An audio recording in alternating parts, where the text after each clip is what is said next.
నమస్తే. మోకాళ్ళ నొప్పితోటి మీరు బాధపడుతుర్రు. కానీ ఎప్పుడు ఈ మోకాల్లో ప్రాబ్లమ్ వచ్చింది మీరెట్లా అర్థం జేసుకోవాలో నేను చెప్తాను. చాలా సార్లు ఏమైతది, ఇప్పుడే నొప్పి స్టార్ట్ అయింది గదా! కొన్ని రోజుల తర్వాత చూద్దాం తగ్గకపోతే అనేసి ఆలోచిస్తారా? చాలామంది చేసే తప్పు ఇది ఉంటది. 50 ఏండ్లు దాటినయి, మీకు వెయిట్ ఎక్కువుంది, మీకు గర్భసంచి లేదు, మీరు ఫీమేల్, మీకు పీసీఓడీ లాంటి వ్యాధులున్నయి, డయాబెటీస్ లాంటి వ్యాధులున్నాయంటే మీరు 6 నెలలకొకసారి మంచిగా బాడీది చెకప్ జేపిచ్చుకోండి. ఇయర్లీ ఒకసారి ఎక్స్‌రేలు తీపిచ్చుకోండి. తీపిచ్చుకుంటే మీకు ఏమైనా ప్రాబ్లమ్ ఉంటే తెలుస్తది. మళ్ళా అదే గాకుండా ఇంకోటి మీరు గమనించండి. మెట్లు ఎక్కుతాం గదా! మెట్లు దిగుతాం. కానీ స్టార్టింగ్‌లోనే ఎట్లా పట్టుకోవాలో నేను జెప్తా. ఇప్పుడు మీరు మెట్లు ఎక్కుకునేటప్పుడు ఏం సపోర్ట్ లేకుండా చక్కగా ఎక్కుతున్నారంటే ఏం ప్రాబ్లమ్ లేదు. కానీ ఒక్కొక్కసారి టైట్ అనిపిస్తున్నాయి మోకాళ్ళు. ఒక్క మోకాలు మీద ఇట్లా చేయి పెట్టుకొని ఇట్లా నడుస్తారు గదా! మెట్లెక్కేటప్పుడు ఒక్కటే మోకాళ్ళ మీద ప్రెషర్ ఏసి నడుస్తారు గదా! అప్పుడు ఆలోచించండి ఇట్లా ఎందుకు జేస్తున్నారనేసి. అదే కాదు కొద్దిసేపు నిల్చోంగానే మీకేదో బేచైన్ అయ్యి ఏదో ఎక్కువ బరువు పడుతున్నట్టు కూసోవడం, లెవ్వడం, ఒక్క కాలు మీద వెయిట్ ఎయడం, మళ్ళా కొద్దిసేపటికి ఇంకో కాలు మీద వెయిట్ ఎయడం అంటే కూడా ఇవి కూడా లక్షణాలు మీ మోకాళ్ళు ఖరాబ్ అయితున్నాయి అనేసి. అవి కూడా గమనించండి. మోకాళ్ళ నొప్పులు స్టార్ట్ అయినాయి. 10 రోజులు, 15 రోజులు, నెల, 2 నెలల్లో తగ్గకపోతే కొద్దిగా దయచేసి డాక్టర్లని కలవండి. మెడికల్ షాప్‌లకు పోయి అరే ఒక గోళీ ఇరా భయ్ నొప్పి తగ్గడానికి అనేసి నొప్పి గోళీలు మింగడం స్టార్ట్ చేయకండి.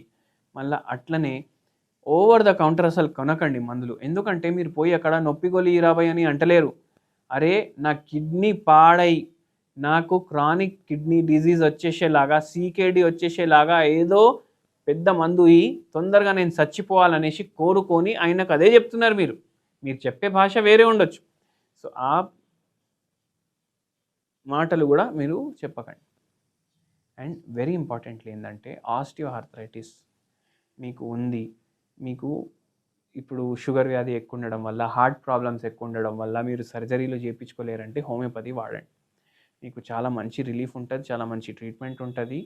చాలామంది వితౌట్ ఆపరేషన్ కూడా వాళ్ళకి మోకాళ్ళ నొప్పులు తగ్గుతాయి హోమియోపతి మందులు వాడడం వల్ల. అండ్ స్ట్రెస్ కూడా ఒక చాలా ఇంపార్టెంట్ రోల్ ప్లే చేస్తది. ఇప్పుడు ఒక పేషెంట్ మన దగ్గర రుమటాయిడ్ ఆర్థరైటిస్ ప్రాబ్లమ్ తోటి వచ్చిండ్రు. ఏం స్ట్రెస్ ఉంది అంటే ఆ పేషెంట్ హస్బెండ్, వైఫ్ మాట్లాడుకుంటలేరు. 45 ఏండ్లయింది పేషెంట్ ఏజ్. మ్యారేజ్ అయ్యి 18 ఇయర్స్ అయితుంది. ఇద్దరికి గొడవలై ఇంట్లో ప్రశాంతమే లేదు. ఆళ్ళ పిల్లలకి భయమైపోయింది. జీవితంలో మాకు పెళ్ళిళ్ళొద్దు భయ్ అనేసి అంటున్నారు. ఆ స్టేజ్‌కెళ్ళిపోయింది. ఇంకా ఎట్లయిపోయిందంటే హస్బెండ్ ఒక రూమ్‌లో పడుకోవడం, వైఫ్ ఒక రూమ్‌లో పడుకోవడం. ఇద్దరు అసలు మాట్లాడలేకపోవడం. ఆ స్ట్రెస్ తోటి ఆ పేషెంట్‌కి రుమటాయిడ్ ఆర్థరైటిస్ వచ్చింది.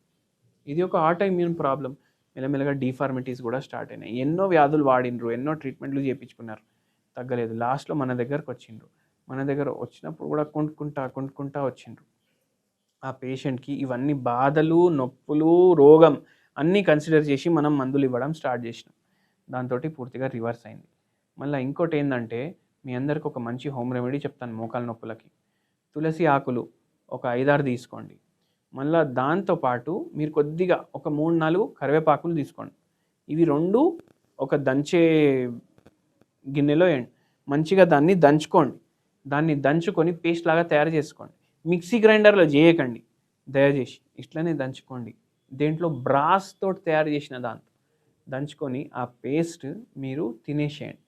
మీకు టేస్ట్ నచ్చకపోతే వాటర్‌లో కలుపుకొని తాగేసేయండి. దీంతోటి మోకాళ్ళ నొప్పుల్లో మీకు మార్పు కనిపిస్తది. మళ్ళా బ్రాస్ దాంట్లో ఎందుకు అంటున్నా అంటే బ్రాస్‌లో కాపర్ ఉంటది.